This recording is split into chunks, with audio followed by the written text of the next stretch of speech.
Good evening, everybody, and welcome to the Bible Thumper podcast, where somebody's got to say it. My name is Patrick Hayes, your regular host, and with me this evening in the studio is Blythe Crow. Blythe, welcome to the Bible Thumper podcast. How are you doing this evening? I'm doing really good. Thanks for having me, Patrick. I am glad to have you. So let me, by way of introduction, explain why we wanted to have Blythe into the studio this evening. She founded a nonprofit. I don't have enough information, so I'm not going to guess how many years ago, but she founded a nonprofit called She Has a Name. If you are following us on our Facebook or YouTube channel, you can see there's a QR code on the screen that you can scan with your phone. Also, shehasaname.info is the website you're going to want to go to. That's going to bring you to all the information about this ministry.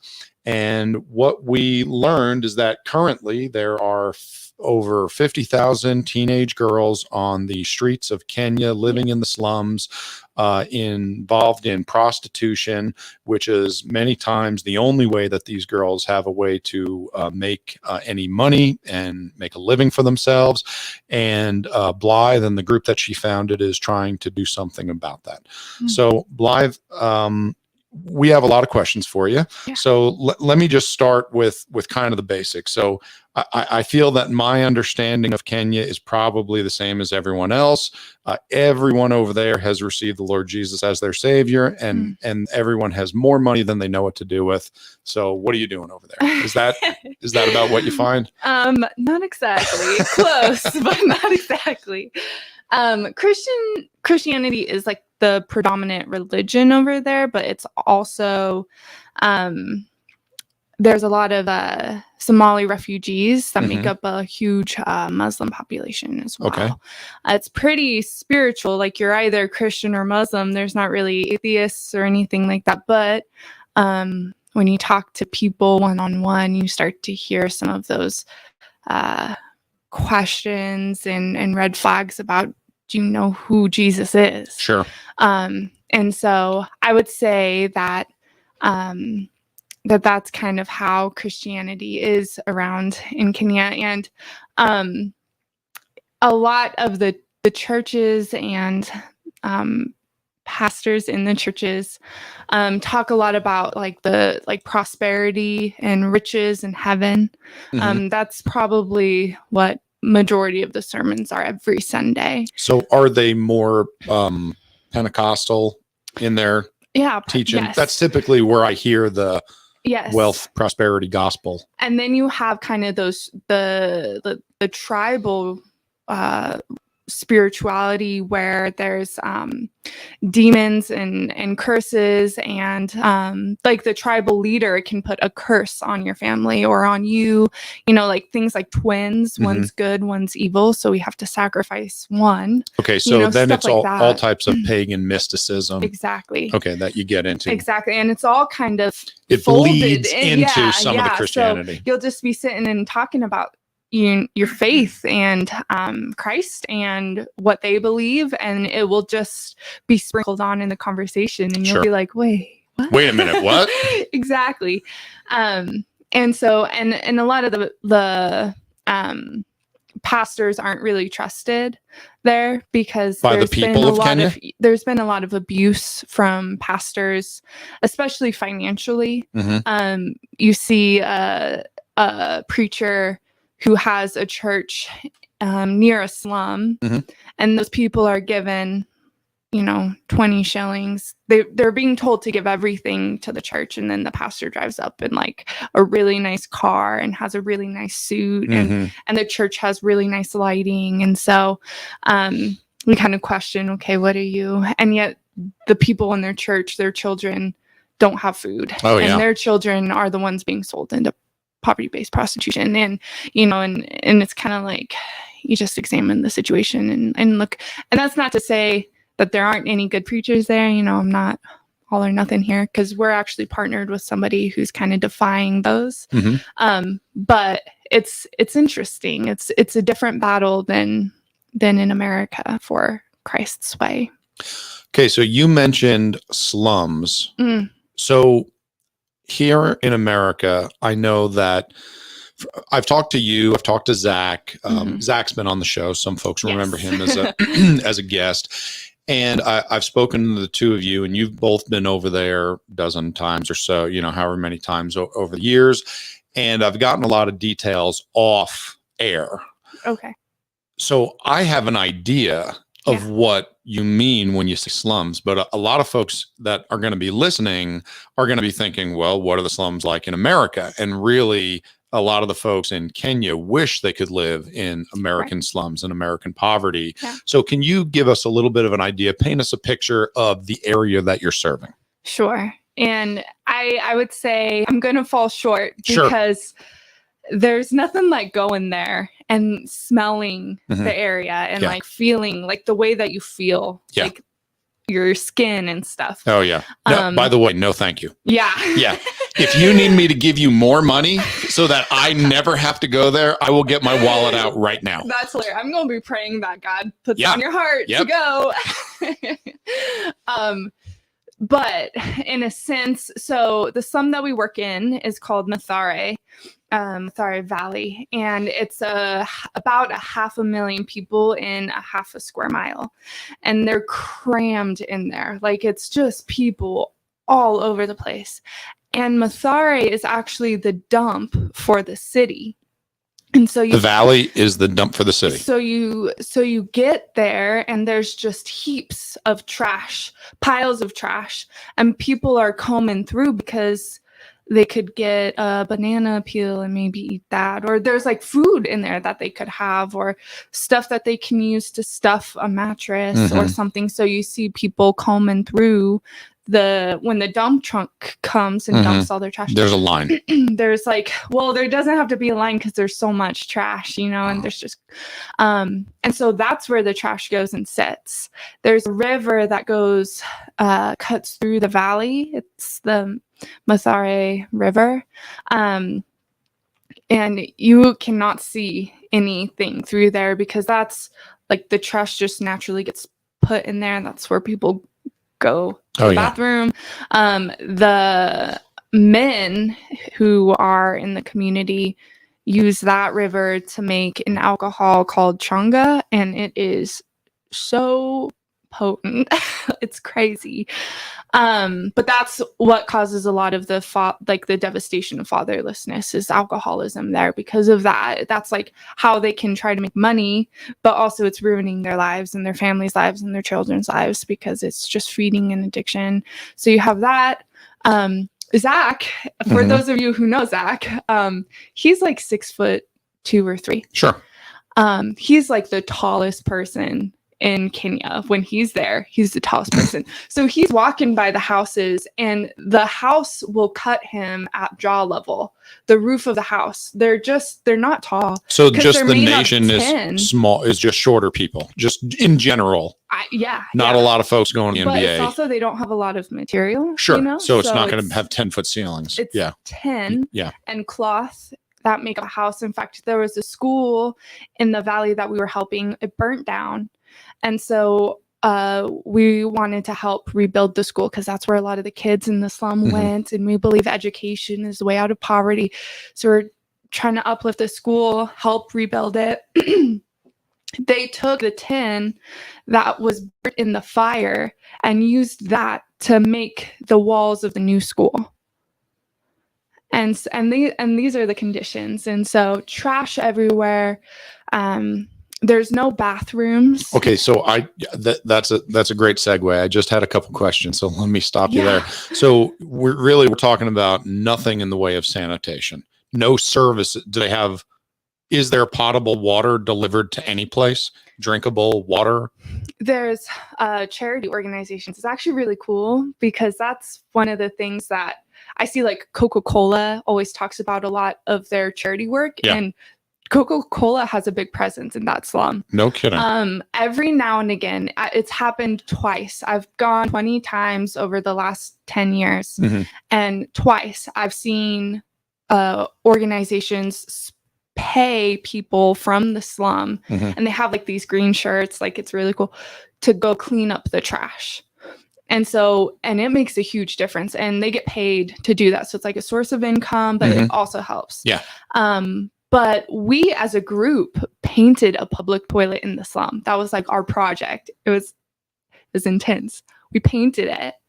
And then a month after we painted it, it got demolished. It's not there anymore. And I can't remember the reason why, but that stuff happens there. And so there's no consistency, especially in sanitation and hygiene. So there's got to be a lot in the way of medical needs, yes, disease. Yes. In fact, when we go there, we bring some candy because I like candy. Sure. But we don't really bring candy. What we do is we bring soap, toothpaste, toothbrushes. We teach how to brush your teeth because some of these kids have never brushed their teeth. We teach like basic first aid to parents because that saves lives. Because a kid will get an infection and have to get its arm amputated for a simple infection you could easily prevent. So back when I was going through EMT school, I was talking with Zach about Kenya. He was getting ready to go, and I was asking him if there was medical needs over there. And he's like, Patrick, if you went there, you would be the highest trained medical professional in like 50 miles. He's like, and I was like, Zach, I haven't even like finished school. He's like, no. You're already above and beyond. I was getting my degree in exercise science. Yeah. And I just remember this one story of they drink tea because they were colonized by the Brits. Sure. So they drink tea every morning, and this kid spilt boiling chai all over their body, blisters. Yeah. It was scary. Oh yeah. Screaming, little baby. And Zach and I, I'm exercise science. Zach and I were the ones that they brought the child to because you must know something. Exactly. Because we have just the tiniest. So, those are kind of the conditions there and some of the things that, you can just kind of see at a base level. Okay. So the next question that came up was, how do you start a work in Kenya? Yeah.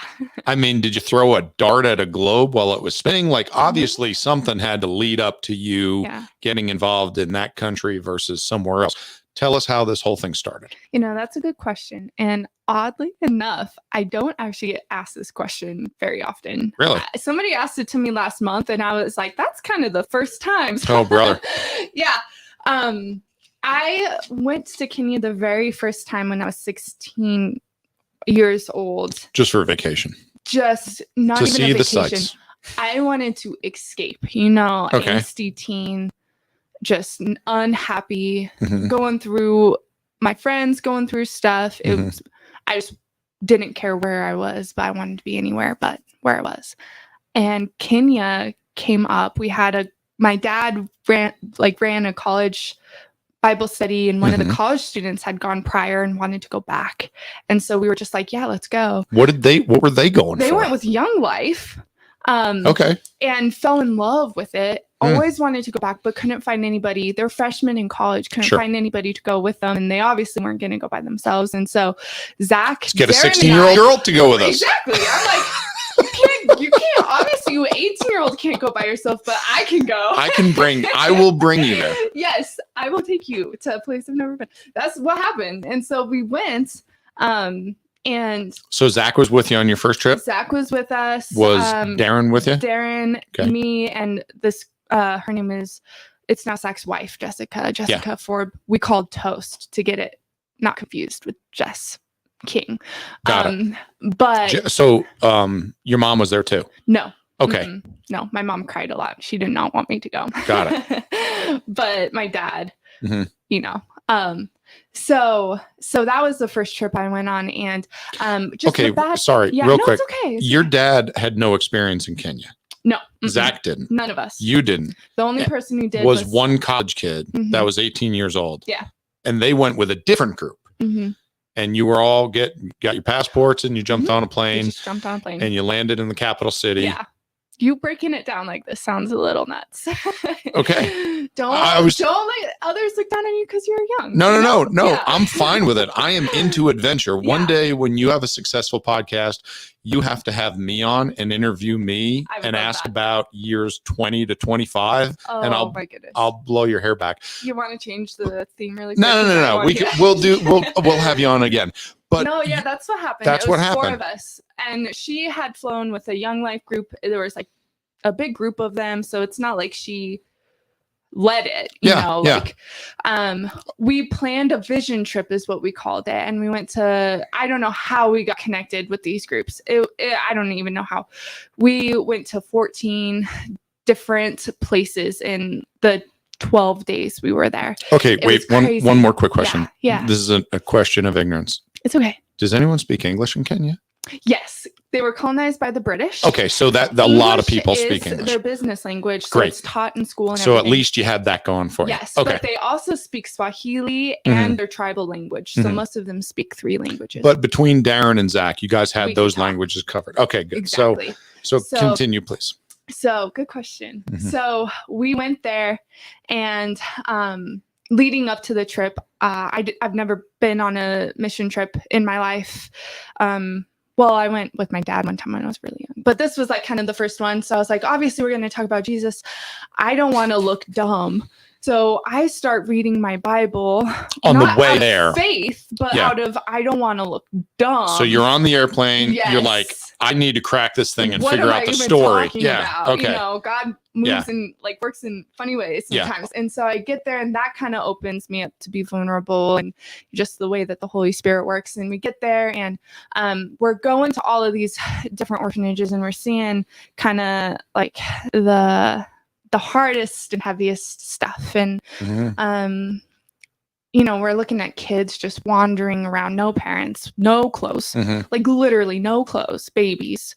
And it's just like really heavy stuff that I, as a 16-year-old, have never, you know, and all of the things that I complain about, you know, that never hit me. And so we end up connecting with this man in Mathare slum named Moses. I've met him. You have. And his adorable kids and wonderful wife. Something about him was just different. You know how some people have like a light around them, and you feel it, and you know, Patrick, because you have it. It was kind. Very kind of you. I'm here to compliment. You know, I want to be invited. You invited back. Yeah. Yep. So something was automatically different. He's taken us on the tour, like he does a tour of Mathare Valley. And the thing about this tour is kind of the deeper you go into the valley, the more dangerous it gets, because people are doing more of the nefarious, illegal activity. Sure. Such They're as further away from. Such as making alcohol. The alcohol is illegal. And we stick out like a sore thumb. Like everywhere you go. So he's like, everything out of your pockets goes in the bag. You know, watch for open areas on your body that people could attack you. If somebody wants to shake your hand, you grab your arm like this to show you have no weapons, like stuff like that. And we're going, I'm 16. We're going deeper and deeper and deeper. And I'm just like physically like feeling just a heaviness. I'm seeing all this stuff. And you're talking about spiritual darkness? Everything. Everything. Yes. I'm looking around, and in my head, I'm like, what if this is here, there can't be a God who claims he's good? You know, that question. And that's what I settled on. That's what I was going to go back to the States with. I was done. Did not make sense. Turned around, and we started walking out, and I was looking down, and then all of a sudden I hear these 2 girls, and they're laughing and they're giggling, and they're saying, take a picture, take a picture, take a picture. I'm kind of just like in this like out of body moment. So I was just kind of going through the motions, and I told this story the other week, and I realized I wasn't supposed to take my phone out, or it was a film camera. Oh, okay. Because it's dangerous. We were told not to. So I just realized that. But I took my camera out because I wasn't thinking. And it sounds so cheesy, but I looked through the lens of that camera. Mm-hmm. It wasn't even real life yet. I looked through the lens of the camera at those two girls, and they had something in their eyes that was something I was craving so much. And it was a joy. Mm-hmm. It was a peace. It was a hope. They were in their school uniforms. Like, they're not giving up. Mm-hmm. They're going to school. And I still have that picture. I need to find it somewhere.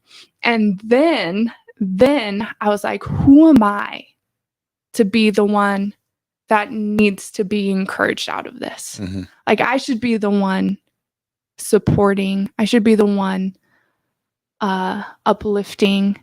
Who am I? Like, I don't deserve to be the sad one Mm-hmm. for them. They're not even sad, you know?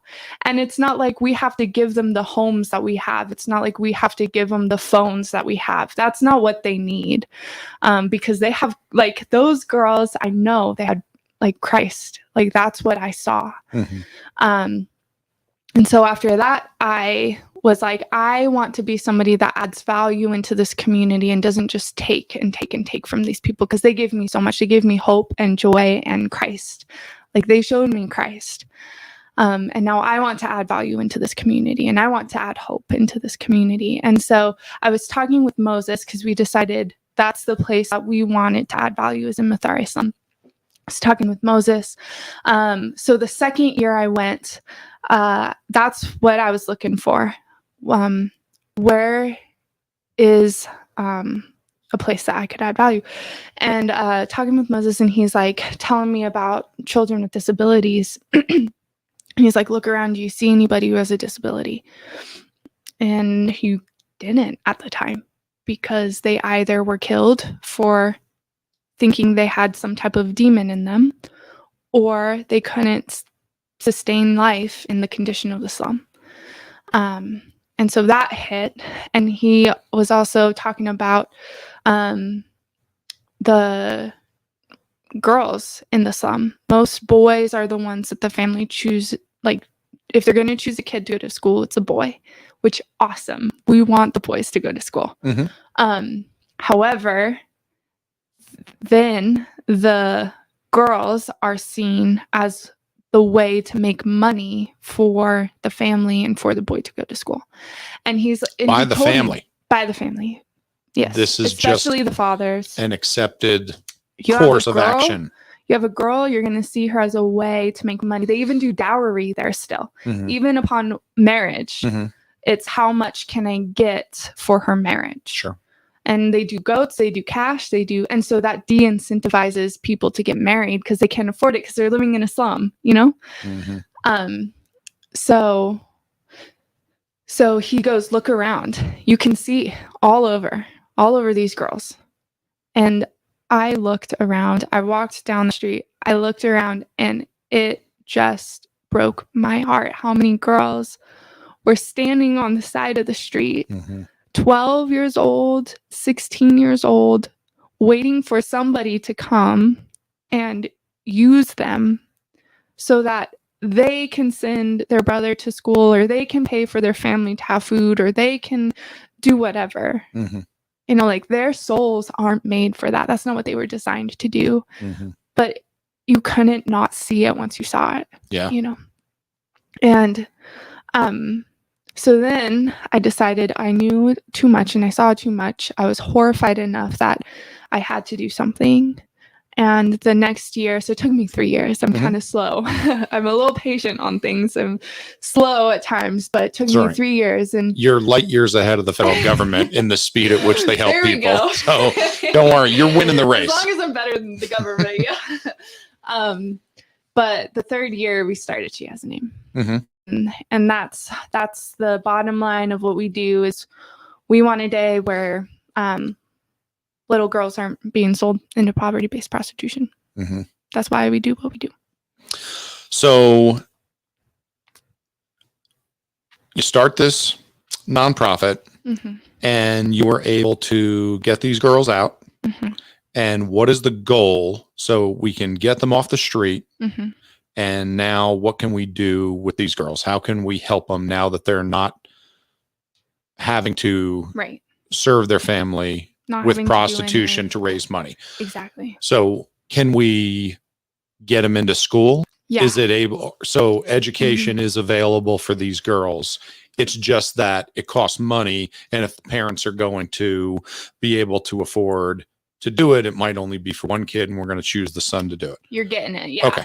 Education isn't free there. Got it. There's no free education. Yeah. So even like elementary school, you have to pay for your kid, and it kind of COVID actually made it more expensive. It kind of like about $50 a month to send somebody to elementary school, and it just goes up and up and up throughout middle school and high school and college.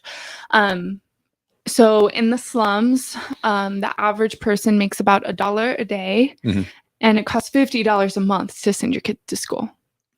Hence, mom and dad working full time. Exactly. You need more people working.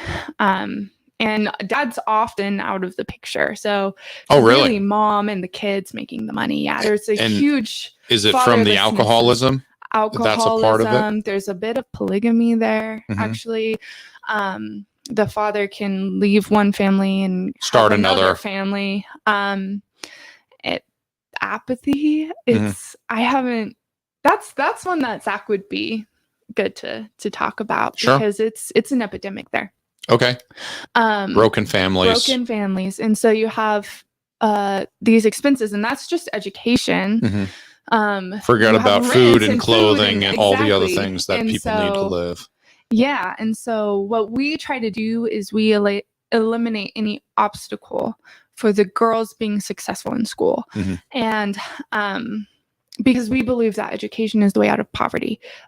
That's how you break the cycle of poverty, because it is a vicious generational curse. It's a cycle. And in doing that, we expose them to truth.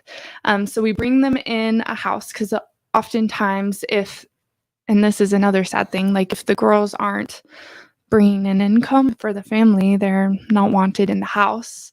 And so we have a home that we invite girls to live in. So if you get these girls out of prostitution, it is looked at as a negative for the family, because now what good is this daughter of mine? She's not able to contribute. Or a positive, because they don't have to pay for her food and her clothing and her this anymore. Like, we're going to pay for that for her. Okay. And send her to school. So yes, please take her.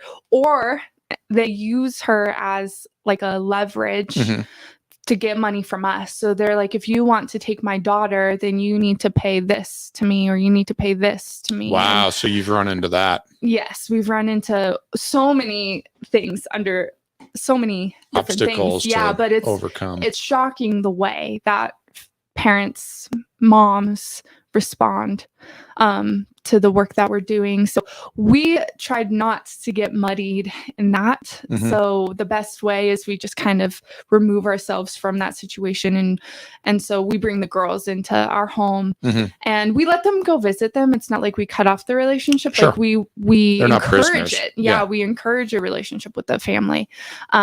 So they'll go see them on holidays, but they can focus on school and they can focus on healing their soul in the house and changing, because it's so hard to change when you're in the environment you're trying to change from, you know, just like Christianity. Like if you surround yourself with people who aren't Christians and you're trying to find Christ and you're trying to follow his way, you need to surround yourself with people who are following his way. It's kind of the same thing. So we have a case manager and house mothers in the house who are kind of like the role models, and they do Bible study, they do discipleship stuff, heart to hearts with the girls. Our case manager's name is Levine, and she is amazing. Like, she is just such like salt of the earth. House mothers are great too. So we bring them in the house, and that way they can focus on school, and we pay for 4 years of higher education, because we don't want these girls just to have high school. We want them to have a college diploma as well. And they also get their driver's license eventually if they earn it, you know, and stuff like that. So, yeah. What is the total cost per girl per year that you find? And obviously that's going to change, and I understand there are factors, but just to give everyone at home an idea, and me for that instance, what what are we talking about? What's the ticket price? COVID did impact that a lot too. Sure. So I would say for one of the younger girls coming in, like we just brought in a girl who started working when she was 12.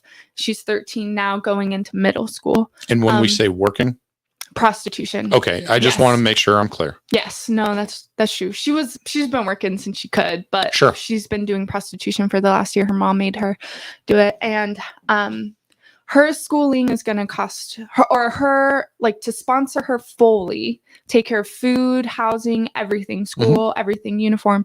It's going to be between $5,000 and $5,500. And that's per year. Per year. Which is insane, right? Yeah, I mean, that's a joke. That's such a small amount of money. It's a joke. When they go into high school, it gets a little bit more expensive. So that's going to be, $500 to $1,000 more. So we're looking at $6,000 to $6,500. Because they have sports and they have sports. Their uniforms are different. They play instruments. They have proms to go to. I'm just joking. Kids don't. No, you're not joking. Really? Like, these things exist. Yes. Okay. Yes. When we were talking about the slums, I didn't see them playing volleyball. Well, we take them out of the slums. Okay. So these are boarding schools. Oh, okay. I guess I had a picture painted incorrectly in my mind. Boarding school is the normal there. Everybody gets sent to a boarding school. Got it. Unless you're in elementary school or early middle school. Yeah. One of our girls, she's going to a day school, but she will quickly move up into boarding school. From like 7th up, it's boarding school. Oh. And so they spend 2 to 3 months out of the year there, and then break for a month of holiday because they do year-round school. What age is 7th grade over there? What age can you get these girls into the boarding school? So that's a complicated question because you're bad at math. It's okay. No, we've had women in the studio before, Blythe. Oh my goodness, Patrick. You had to do one. Go ahead. No, because they don't have like advanced education programs there. So if and a lot of these girls drop out of school when it gets more expensive. So it goes from elementary school, it gets more expensive in middle school. That's when they drop out. And so that's when we have to bring a lot of the girls back in. But you have to take a test to start at the grade that you test at. And you can't start at a grade beyond the grade that you dropped out of. So you're either starting at a lower grade or out of the grade you dropped out of. So that means if you dropped out of 6th grade and you're 18 years old, you have to go back to an 8th or 6th grade classroom full of 6th graders. If you can test out at it. If you can test out at it. Wow. Yes. And so what happens is, and these are girls, and we're talking about girl boarding schools. Yeah. So there's a lot of social pressure and bullying, and some of our girls are 2 years older than the average age, and they get outcasted and bullied. And so when I tell you these girls are tough for making it through all of this, like that's an understatement. Getting chills and because it is hard to go back and make it through some of this stuff. Yeah. So when you ask that question, it's a little complicated because depending on their life, it can be it can vary greatly. And a lot of kids are in and out of school so frequently because of poverty. So you have a kid, and that's another thing that you get bullied for. If your parents can't pay for this month of school, you get kicked out, and then you're back next month. Kids obviously know you're about it, gone, and then come back. So really, these boarding schools, it's not like we're able to send these girls to a place where they can be around their peers, which is only girls that were saved out of the slums. Right. They are in, for lack of a better term, I'll use a prison term. They're in Gen Pop. Yeah. Okay. So they're just thrown in there with all the other kids so there are going to be lots of kids that know nothing about the slums, came from an affluent family, or at least a middle-class family. I don't know what that means over there, but they're going to the girls that are coming from the slums might have a harder time because of socioeconomic pressures. Right. It breaks my heart to think that that's going on, over there too. I know. And it's like some of them are like such small things. Like you have your basic uniform. So like one button up or two button up shirts, skirt, trousers. Sure. But then you have all these additions like a tracksuit and a sweater and a jacket that you don't have to purchase, but you can. So if you don't have that, they can tell, okay, you're somebody who's coming from poverty. Yep. Like I'm going to look down on you for that or whatever. So sometimes these girls ask me questions and, I do I'm not a parent, but I empathize with parents sometimes because I'm like, you don't need that. Like, you're fine. You don't need that. But I don't understand like culturally. Oh, yeah. The implications of not having a sweater or, and sometimes it's just like, that's why Levine and the house mothers are huge because they come back to love. And even when they're in school, we can go visit them, write the letters and those encouragements and stuff. And those are just so huge for them because it keeps them from falling into, trauma, fused self-sabotage and I can't do this and listening to those voices of lies and all that stuff. So yeah, that's why we have some of the staff we have. So the house mothers, they work for the boarding school? No, they work for the she has a name house that we bring the girls into. Got it. But they can visit them in the school. They can write them letters. Where's the house? Is that in, I already forgot. I forgot the name of the valley. Mathare. Yeah, and I wasn't going to try to spell it. It's Mathare with an M? Mathare. Mathare. Mathare. Or Mathare slums sometimes. It's all over the news, so you could Google it. So the house is in Mathare? No. We took the girls out of the slums. Okay. We don't want them to stay in the slum because what we found, we were for a little bit. And what we found was it was really hard for them. Just too easy for them to get back into. Yep. Okay. Yep. And people know them from the work that they do. And so here we are telling them that, don't feel shame for this. Like you are loved. Like, and then they walk down the street and they know this is where they worked and this is the people that I interacted with. Yeah. So I'm not going to say where it is just because I want to keep it. That's fine. It's in like a suburb area. Got it. But one of the things that we want to do, so I'm kind of moving. You're fine. The thing with the house is kind of interesting because it's obviously a house of girls. The landlords pick up on it, and we try to keep the mission of what She Has a Name does low key over there because we don't need to be telling everybody these girls were prostitutes. That's not what we want to do. Obviously. So a lot of people don't know. They know we do sponsorships is kind of what it is, but they don't know why? Our population or why. But they start picking up on stuff in the neighborhood and we get questions. The landlord gets questions. The landlord wants us to sponsor their kids. We don't, stuff like that. So what ends up happening is, and they can change rent. They can change water, the expense of water and electricity and da-da-da. And so what ends up happening is we start getting taken advantage of about after 2 years. Every 2 years, rent gets raised. Our bills get super high. Because the Americans are running the show and we can if they jack see up us, yes, especially if they see us walking around there. And so this is why you want to build, you want land. So you want to build your own place. We have to decide whether to move or get taken advantage of. And I care so much about people sacrificing to give to this nonprofit. Like I want to be a steward of the support that we get. Sure.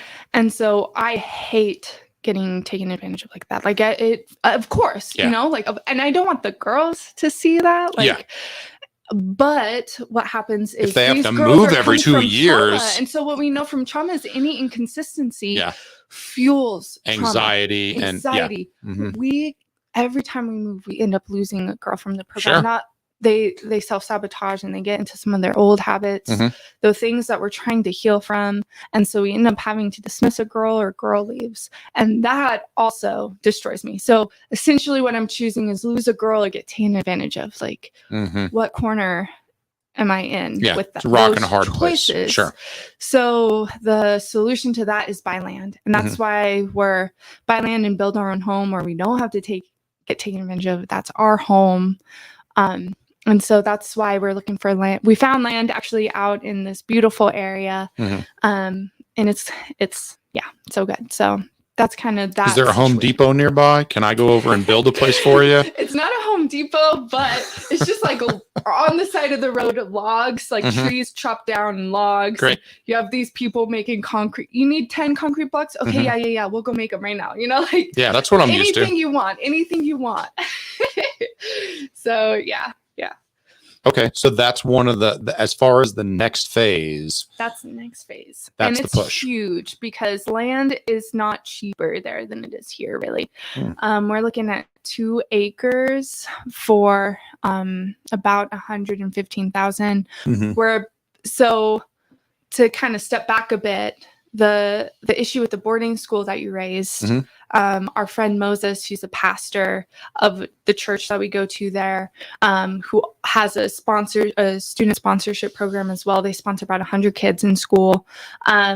His vision down the road is to build a boarding school that he can hire the staff and they can be under their principles and their truths. And so that's kind of his vision. And so him and us are kind of going in on this land because it's such a good land. He's very excited about it. And he's Kenyan. He was born in the slums, raised in the slums. And so he's going to take a chunk of it, and we're going to take an acre and a half for she has a name. So an acre and a half for us is looking at 90,000. Then you have to build a wall because somebody could just come take security. Yep. Exactly. Then we get started on building the house. So yeah. Okay. So how do you get your message out there? I know you have a website. I know you're on Facebook. You're on this podcast. So, I mean, next to Joe Rogan, you really have nowhere to go up. Yeah, this is okay. This is kind of, I'm banking everything on this.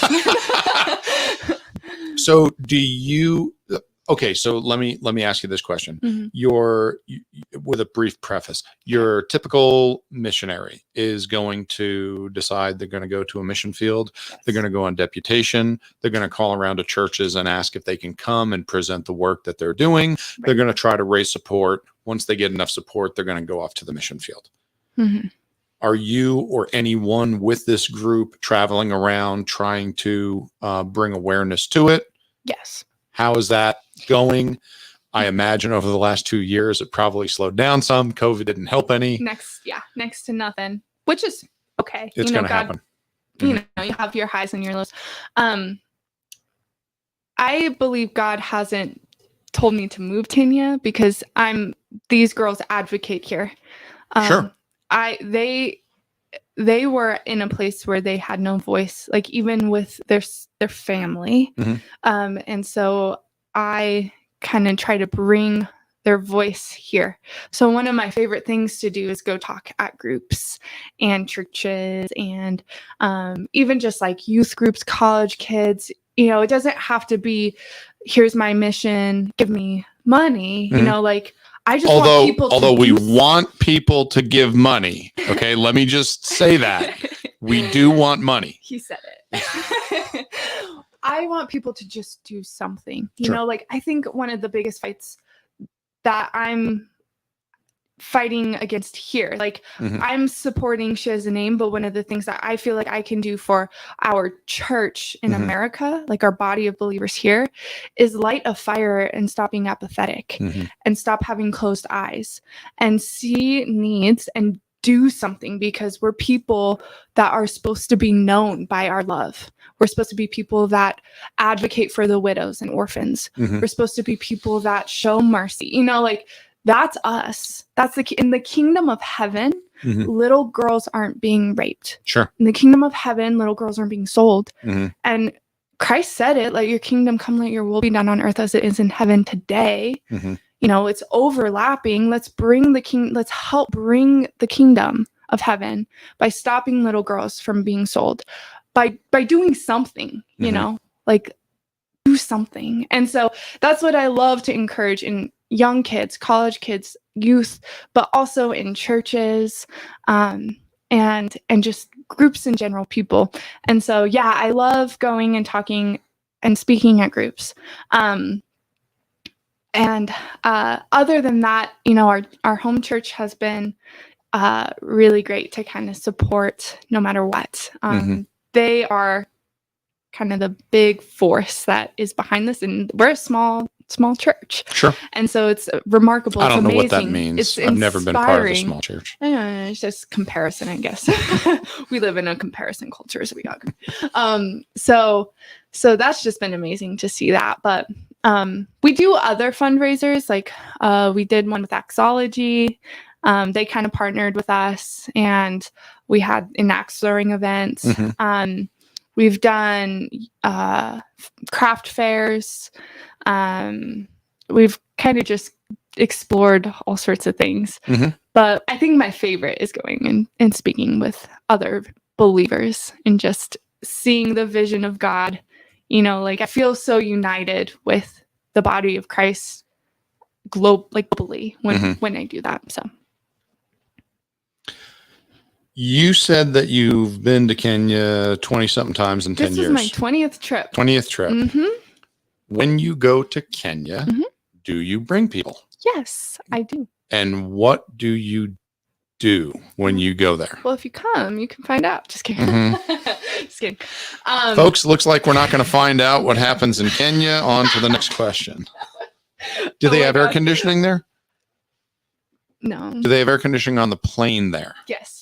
Okay, that's a start. Actually, honestly, I get cold, so I end up bringing sweatshirt, socks. In Kenya? Yeah. Sometimes I have to get people who I bring to give me their socks so that I can stay warm enough on the plane. So, yeah. Isn't Kenya close to the equator? Yeah. What time of the year do you go there? This is on the plane, it's capped on the plane. Oh, okay. Yeah. But this right now is their winter season. They're in the southern hemisphere. So they're on the equator, essentially. So, but they're not, like, people think that they're super hot. What it means is, like, they stay between like 70 and 85 degrees always. When it's 70, it's their winter, and when it's 85, it's their summer. So we went, like, we just got back a few weeks ago. We got back, so we were there in June, and it was their winter season because they're so Christmas stockings and snowmen. They were wearing their beanies and winter coats. No and kidding. At 65, 70 degrees. And we're all in our shorts and our t-shirts, and they're like, "You're gonna catch a cold. You're gonna get sick." They're so concerned because if you catch a cold, then it kind of that's like deadly to them. But we won't catch a cold from this weather. It's raining. Their rain is like if we had a blizzard here. Like that's how they respond to it. So it's kind of funny, but that's their season. But to your original question, if you come to Kenya, we love bringing people. Primarily, we bring people for our summer trip. So that's the one that we just got back on. Okay. So we're looking our summer. Got it. Yes, our summer. How many do you take? I mean, what's an average number of folks you're going to bring over there? We've taken 16 people. We've taken 4 people. Okay. I personally, we just hired Zach on, actually, as she has the name's executive director. So he's kind of reshaping a lot of the volunteer trips. And one of his things that he's going to start implementing is a minimum to the amount of people we take, just because I think we have better success with the people on the team if we have smaller groups, because it's a little bit more intimate. We can process things better. So when you come, I always say we're going to be involved in She Has a Name stuff, but if you find something that you're passionate about, by all means, let's explore. So if it's education, let's get you into the schools there. And we actually brought a girl a couple of years ago. She just graduated high school at the time, and her dad is a teacher, and she's always been education minded, thought, I want to get involved in education, and has helped Moses buy a couple plots of land for his school. So she's been really involved in that, developing, they call it the Starfish Academy. That's what the school is going to be. And she's 20. And so I love that. If She Has a Name is what you feel passionate about, there's always stuff that we can do to help. We need people. So it's kind of more of like, I want to give people that opportunity to hear from God what he's fanning into flame for them. I don't want to get in the way of the Holy Spirit working in their lives. I want to present an opportunity to people, but we usually stay in the slum. Okay. So do you stay with Moses and his church? They built, we used to stay in an apartment building that actually Grand Junction High School helped build. But now they built a floor on their church for mission groups to stay. And so that's where we stay. But it's still in the slum, still Mathare. And so we stay in the slum there, and that can be kind of overstimulating. So that's something that we try to prepare people on, is we're not staying in a hotel. Sure. We're not staying in the nice Savannah, you know, like we're in the slum. And we're there to serve the people. And so it's exhausting. We do different things, but kind of the main thing is we can have 10 tasks to do on the list. You know, if our trip, we have this and this and this, got to paint the public toilet, Those are our tasks, but we're not there for the tasks. We're there for the people. And so the biggest thing is to build that relationship and get to know people and listen to their stories and their life and hear them and see them and relate to them and hug them and encourage them. And that's why you're there. And we've actually had the people in Kenya, because we've had this thought before of, you know, it costs so much to get on the plane and to stay, and we could give that money to sponsor somebody, you know, like what. So we asked them, what do you want us to do? Like, what would add value for you guys? And they said, money comes and money goes. We want you here. That's what we want. And so that's what we've done. And it's been so cool. We brought people over. I've had people go who went 5 years ago and they're friends with the girls. I have people who, when this girl graduates, they're going to go to their graduation. You know, like they build relationship and hear from the Holy Spirit. And, you know, it's if we get 5 tasks done, but you built that relationship, you listened to God, you were vulnerable to the Holy Spirit, you were aware of it, you heard people, you see them, you know their names, then we've done our work. You know, that's the value we want to add.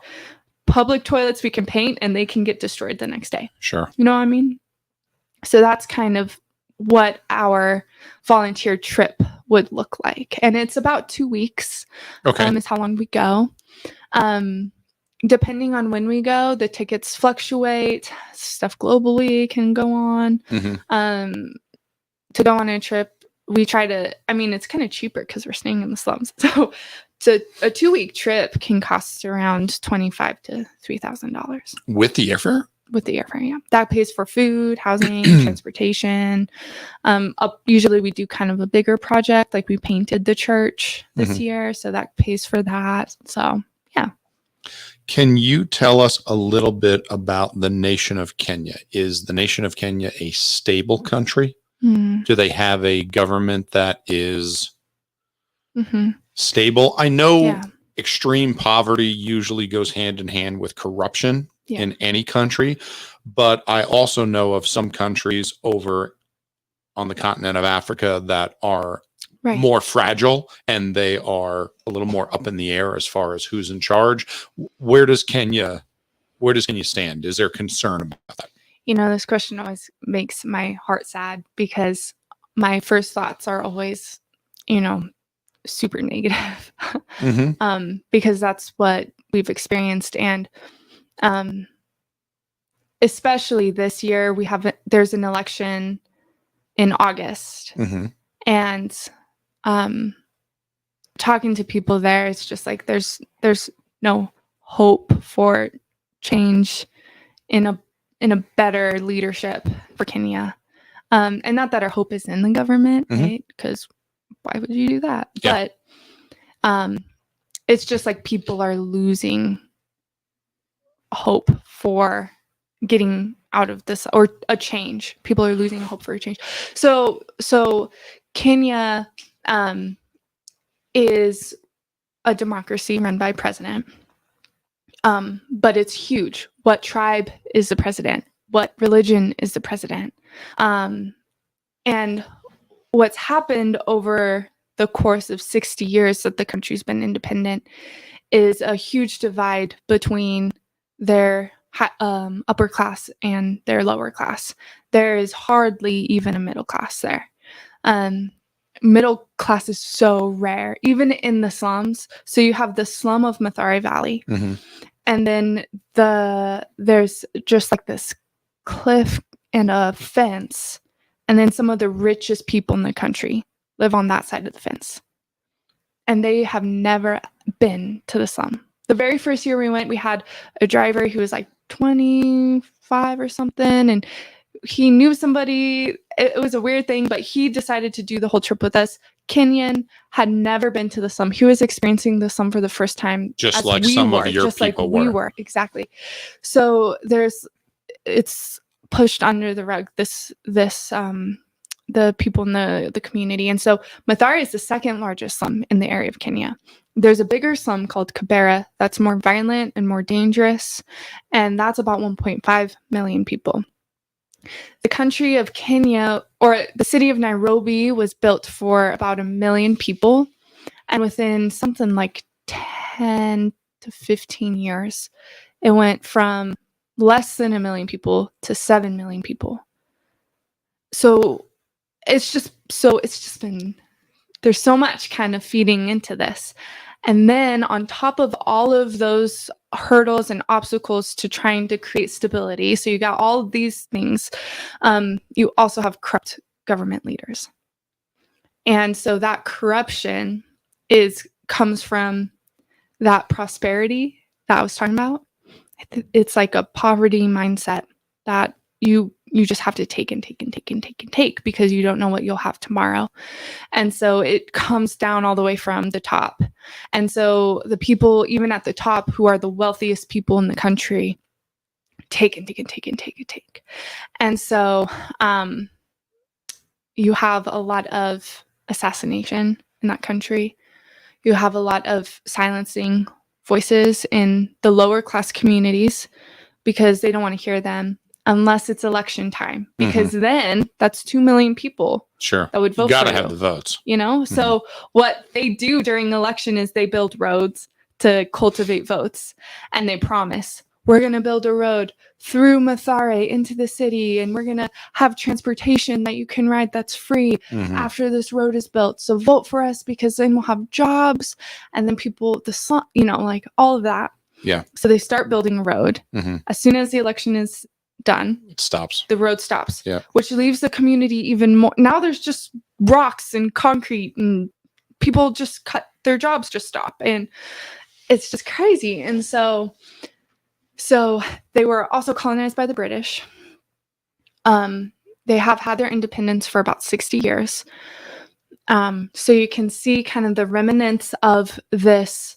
There are people, even our house mothers, some of the women that work for our ministry, lived in a colonized Kenya and experienced that before its independence. And they're very traditional. They wear some of the more traditional garments.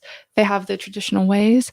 And then you have this new generation that through social media has been heavily influenced by, a Western way of being.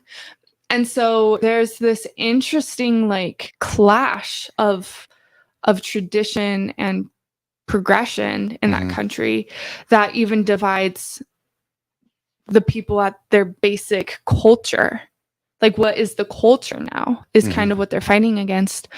And so you have a government, that's just looking for money, and you have a people that's divided on tribalism. So if I'm this tribe and you're that tribe,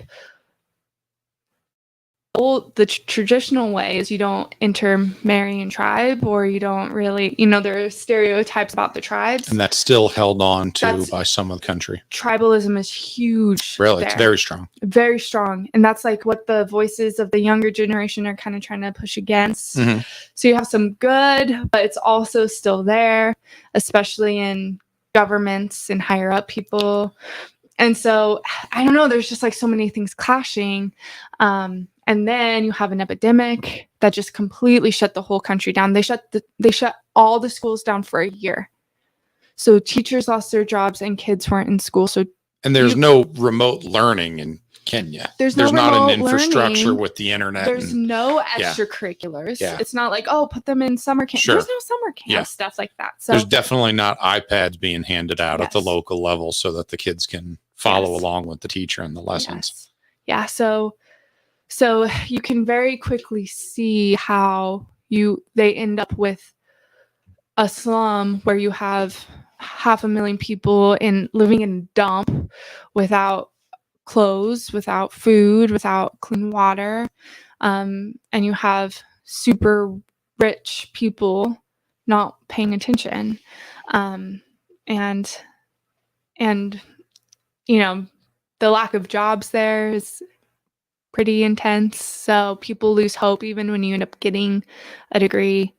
People kind of lose hope on getting a job. So that's something that we have to actively fight against in these girls is, no, you can get a job. Like, you got to go try, you got to go fight for it, but you can get a job. And so even the girls that are successful, that make it through, the fight's not over. It's a constant fight for advocating for their success, because especially a woman, and that's huge there. Culturally speaking. Yeah. And so even for a girl to have a driver's license at a young age is very rare. And then for them to have a degree is even more rare. And then you go to a job and say, I'm a woman and I have my degree and these are the reasons I should get a job.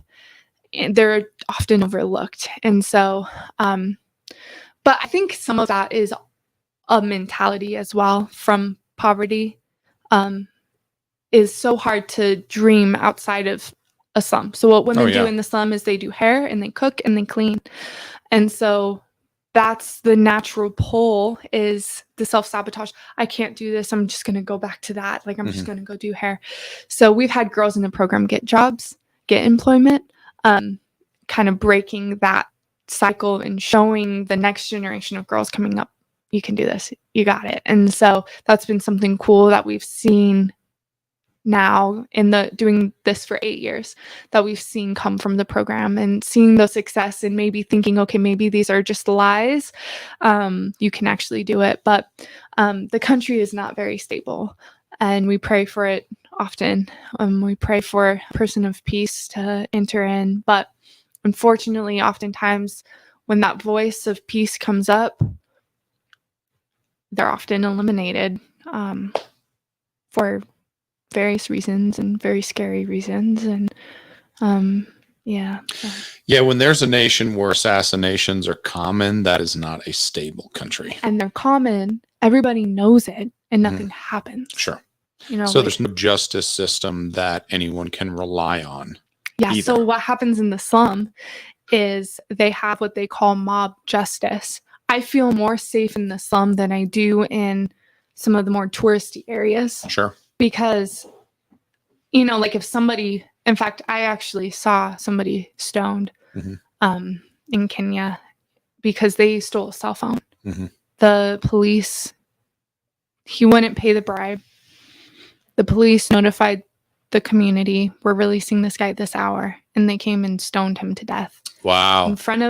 On a Sunday, in front of a Catholic church. They left his body in the drainage by a Catholic church in the slum. And I was talking with my friends about it, and they're like, yeah, if somebody tries to take your purse, they will be mobbed down. That's their justice there. Well, and when there is no system of justice in place, unfortunately, when people take it into their own hands, it's usually not a fair and reasonable system. It's swift, but that's about the best thing you could say for it. Even the brothels in the slum. Like, we found some of our girls from these brothels in the slum. The prostitution's illegal in Kenya. Sure. But government officials go there. Like people who work in the military go there. And it's fine. It's not even like a red light district. Like it's illegal. Yeah. But since they're government, nobody can do anything. Like military carry around rifles. And it's just, some of the stuff is terrifying. They get orders to shoot down street boys. And because if like teenage boys have a really rough time as well. They're not in school. A lot of people end up stealing food because they're hungry or running around doing whatever. And there's actually quotas of government, like military, needing to kill this amount of boys. Segment of society. And they do it in the most horrific ways. You know, I don't want to I don't know what you're... No, we want you to get into it. That's why we're here. We want to know what's going on. The boy in tires and light the tires on fire. You know. So they're not just executing these people. They're doing it in a barbaric and torturous manner. It's terrifying. Like when you get undercover, like these secret things, like... And this is what the military is doing. This is what their police officers are doing. Their military. Yeah. They're eliminating the problem by finding the kids that they believe to be problematic and systematically executing. Yeah. So it's just some of the stuff, like the way that they go, but nobody talks about it because, one, they're terrified. Two, they don't believe they have what are they going to do? Form of recourse. Yeah. People don't have a rights way of over protecting themselves. Yeah.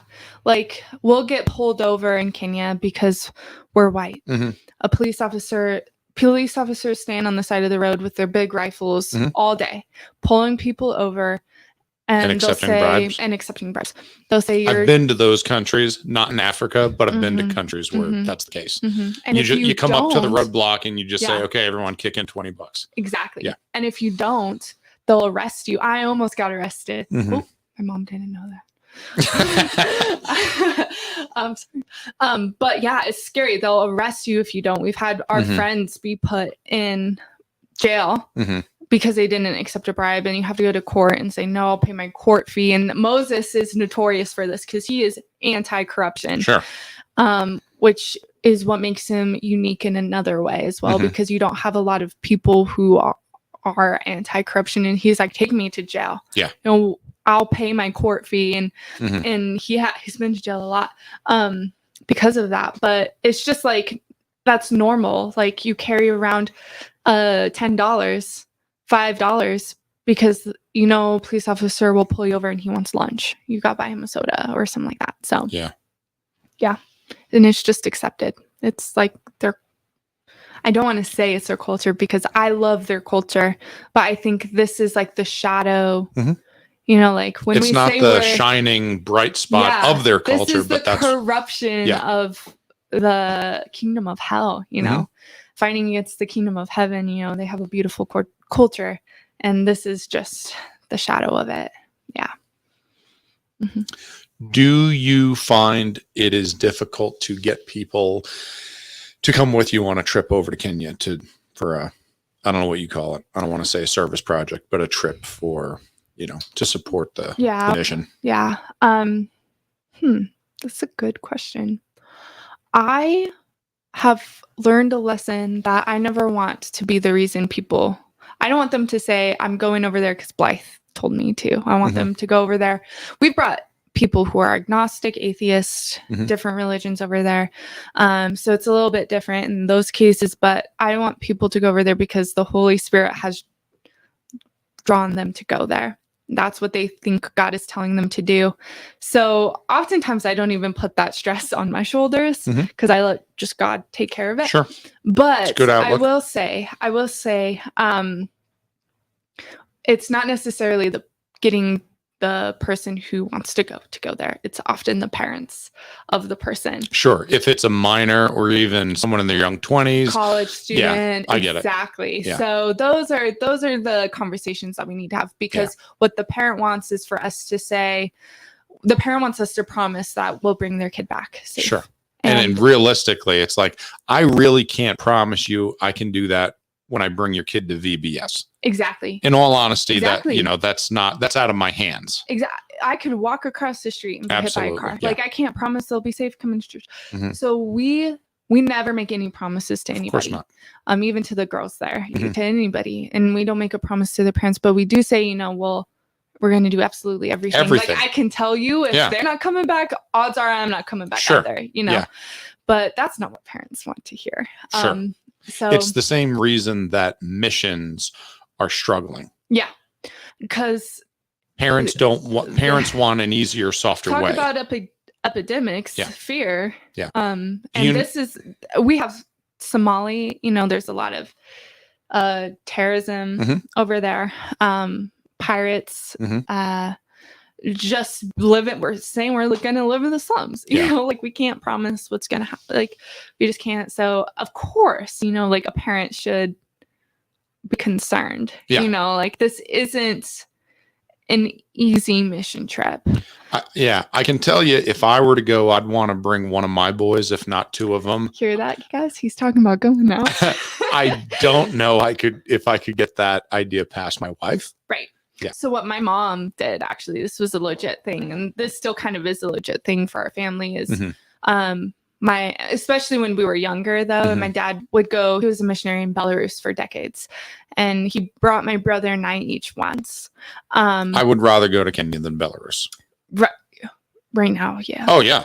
100%. But what my mom said is she, like, the whole family would never go, because if something happened to us, like my brother would still need a parent. Sure. And she would be there. Yeah. Or, like I would still have my mom, or vice versa. Something happened while they were here, like back home, I would still have my dad, So that is like a legitimate thing to think through. And I don't seek out danger just for danger's sake. I don't need to be. Danger comes enough on its own. Yeah, it's there. It already exists. It already exists. Exactly. You need to be wise. Yeah. So, we end up telling parents we have conversations with them, and really we want them to be comfortable with our character. And that's what ends up kind of helping people go. But I never force anybody to go, because it doesn't do anything. It's not going to help any. Okay, we are getting close to the hour. Actually, we're 10 minutes past the hour. Oh, my goodness. Yeah, I know. Time flies, doesn't it? Yeah. Yeah, I'm an amazing host. You are. So tell me an uplifting, encouraging story, something that, you guys have accomplished, a life that you've changed, something that's just been wonderful, that's come out of She Has a Name. Because we've heard plenty about the difficulties, but the fact is, you're not going to continue on unless the hand of the Lord is on it and you see God move. Absolutely. And we know that's happened. I've gone to the website many times. I've seen the pictures, and, they're heartwarming. So tell us a story about Kenya and the girls. And I'll do one really quick one. Take your time. We're not in a rush. Okay. Yeah. It's the land. We are this close to buying it.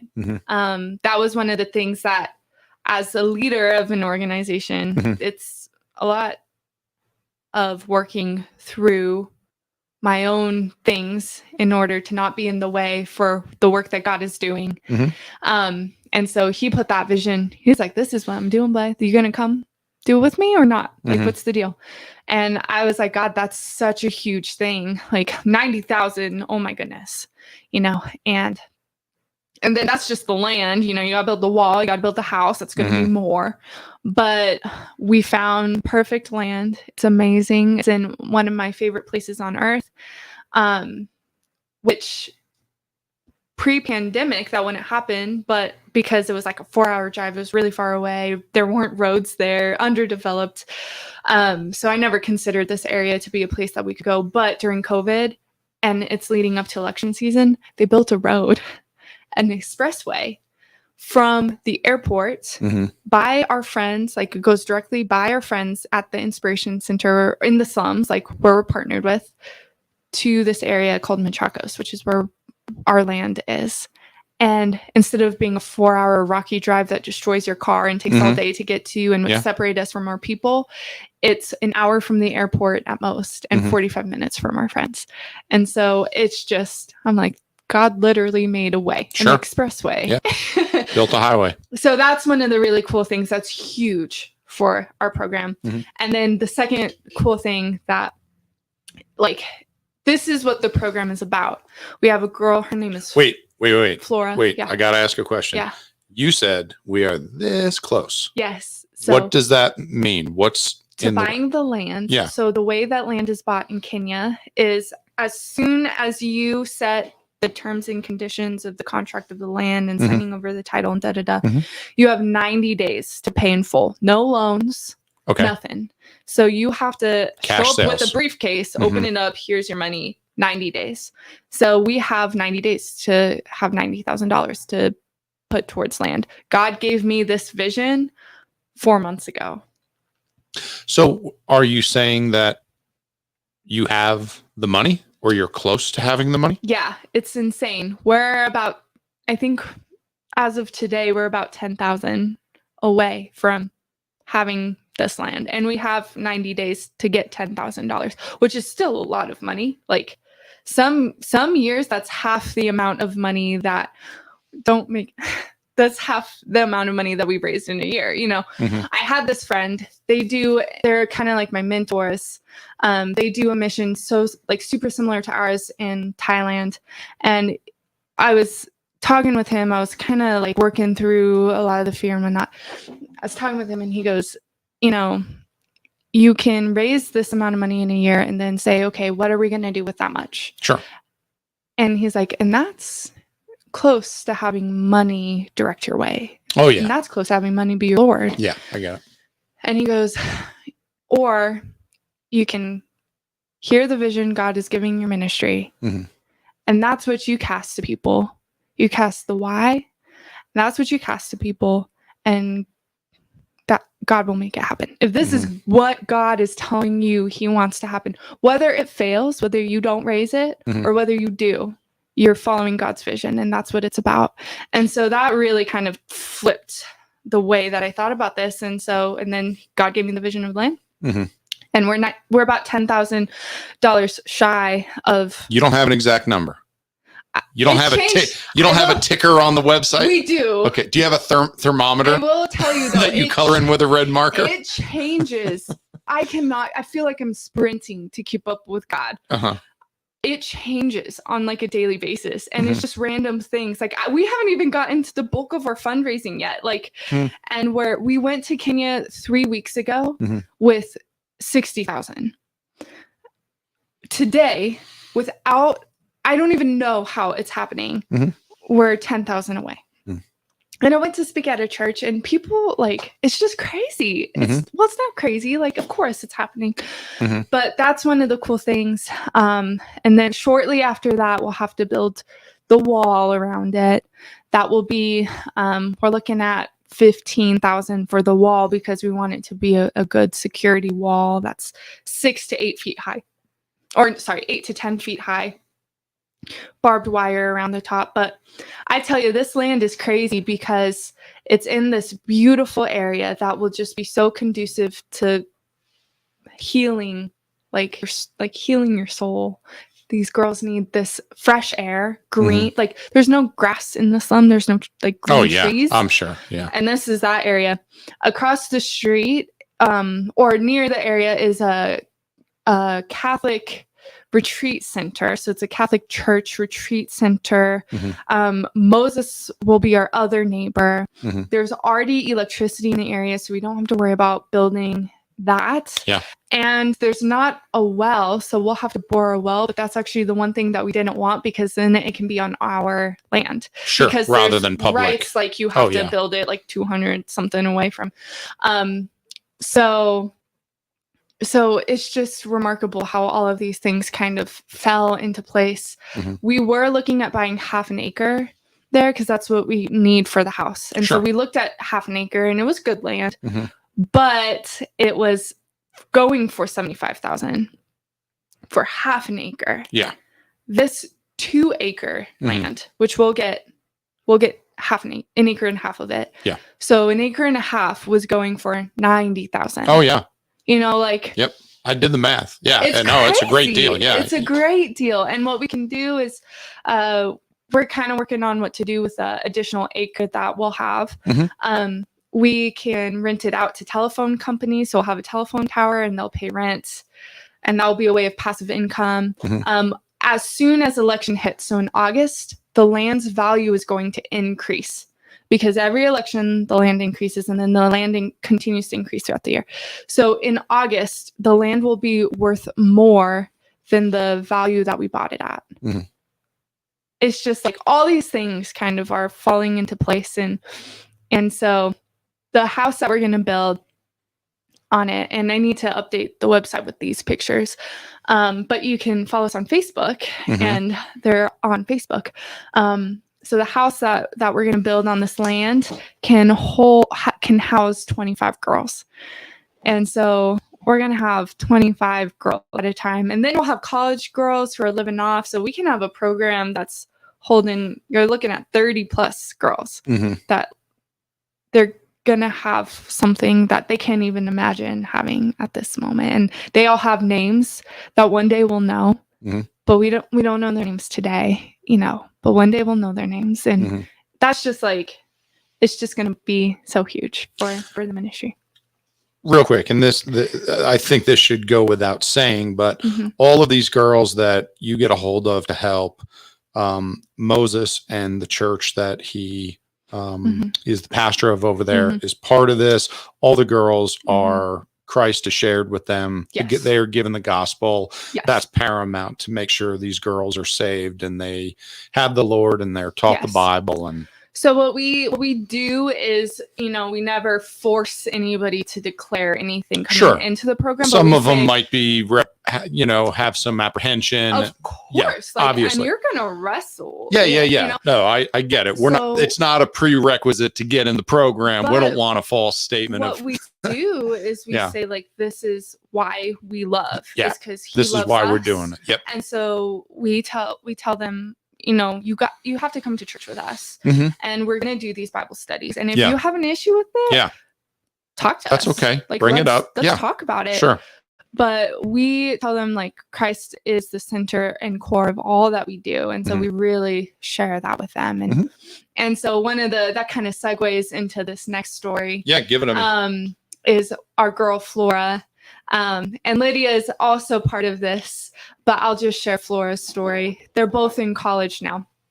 So part of the end part of the program, I do an age out phase for their college years, because I want them to be able to stand strong on their own once they're done with the program. And I don't want them to have their 4 years of higher education and then be like, okay, good luck. Do your own thing. Yeah. So we wean off of our support, but they also kind of start to increase their own self-reliability.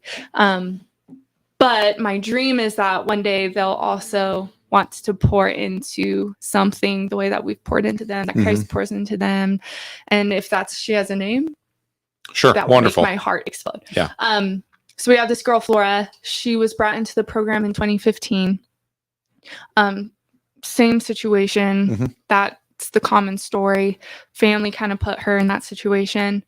She was actually doing this to put her younger sister in school, who didn't know she was doing this. Her younger sister didn't know. But now Zach supports her younger sister in school through Moses's Inspiration Center. And then we've supported Flora. So she's had ahead moments and behind moments. She's had all those struggles that we talked about with our school, moments of confusion, moments of doubt, not wanting to go to church, not wanting to go to school. And now, she's in college. She just started college. She had passed, you have to pass all these things in order to be able to move into like a college dorm. And so she's in her own little place of living.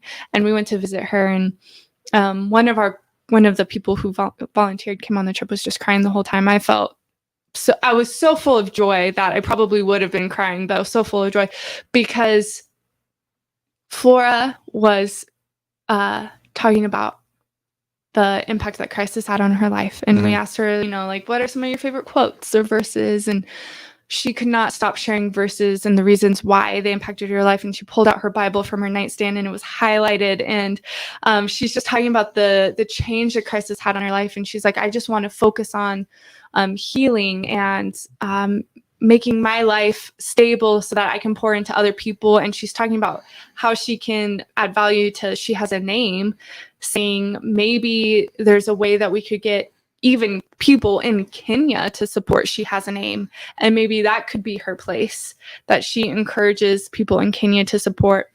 And she says she just wants to be the role model for the younger girls to look up to, and how she's going to school for business and she's found clarity in that. And maybe this could be like, we'll need somebody with business mindset for running that house and running all these things. And it was just so cool to see that growth and change in her and the way she looked, that light, and she had her shoulders back and you could really see, I, as much as I would like to take credit for it, she put in all the work. Oh yeah. That was what she did. And we tell these girls that from the get-go, we say, you're not going to school for us. You're not doing this for us. You're doing this for you. This is your life and you're taking it into your hands and you're making the choice.